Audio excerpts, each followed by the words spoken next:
welcome to my channel. My name's Katie and today I'm going to be sharing with you some Dollar Tree farmhouse style DIYs.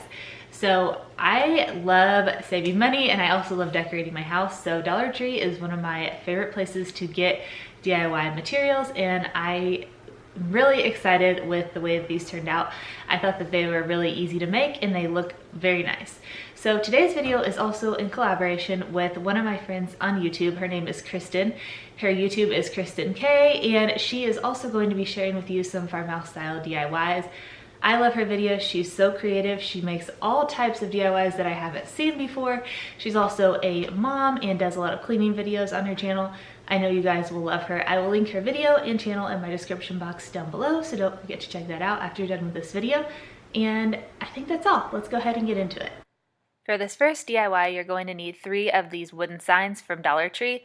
It doesn't matter really how long they are because they can be cut to the size that you want them. For these, what I did was use chalk paint to paint over all of the lettering, and I used Ivory chalk paint, Waverly brand, and I got this at Walmart. It took a couple of coats, especially on the red color, to fully get that covered. For the base of the box, I used a piece of wood that was on an old birdhouse, and my husband removed that with a drill, and then I just painted that with Ivory chalk paint as well. And then my husband used a circular saw to cut the boards down to length. Then I used a combination of E6000 glue and hot glue to glue these together. You could also use a finishing nailer or wood glue, but I used what I had on hand, which was this combination of glue. I find that this does adhere really well. This is actually a tip that I learned from Kristin K, so thank you so much to her. Once the glue had dried, then I used a piece of sandpaper to make the edges look a little bit more rough.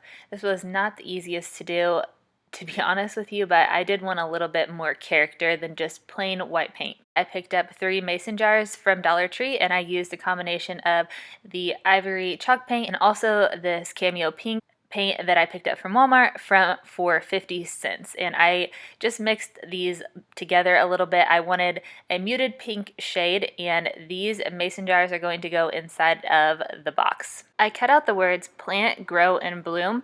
I just printed these out from my computer and then I cut them in little squares or rectangles and then used Mod Podge to adhere them to the outside of the mason jars.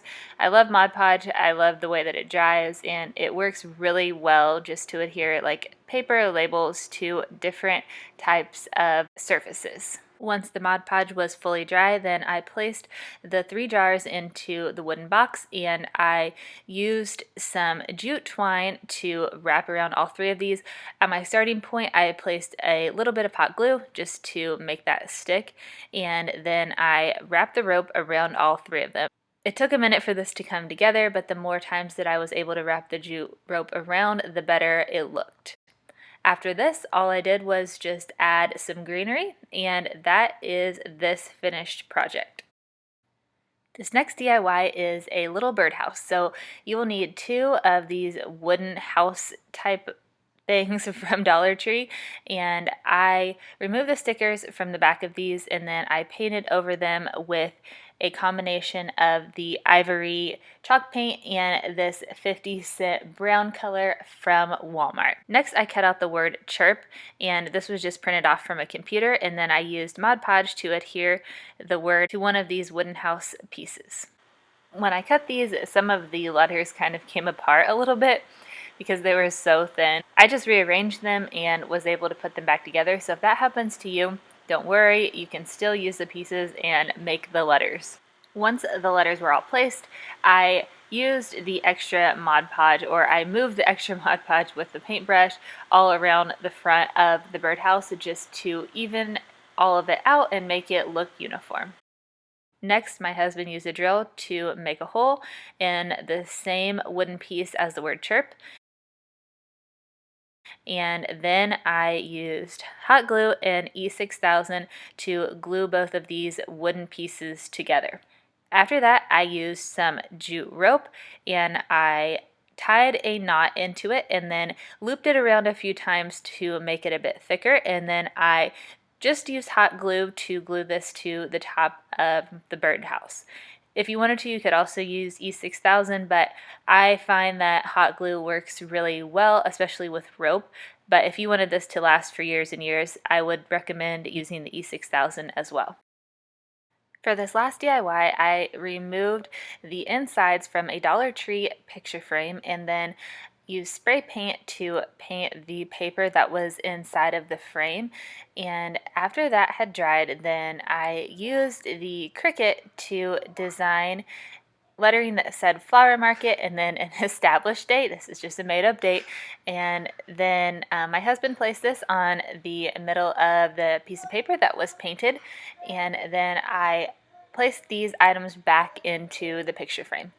If you have a Cricut or a silhouette cameo and would like to know how to do this, I did post a video about a week ago kind of going into a bit more detail, and I will link that above and below. Otherwise, there are several videos on YouTube. And if you do not have either of these, you could use the same method that I've used before, which is the Mod Podge, and adhere these, but I wanted a slightly different look than what I had created with the other two DIYs, so I chose to use this for this final DIY instead. That is going to be all for today's video. I really hope that you guys enjoy it, and thank you so much for watching.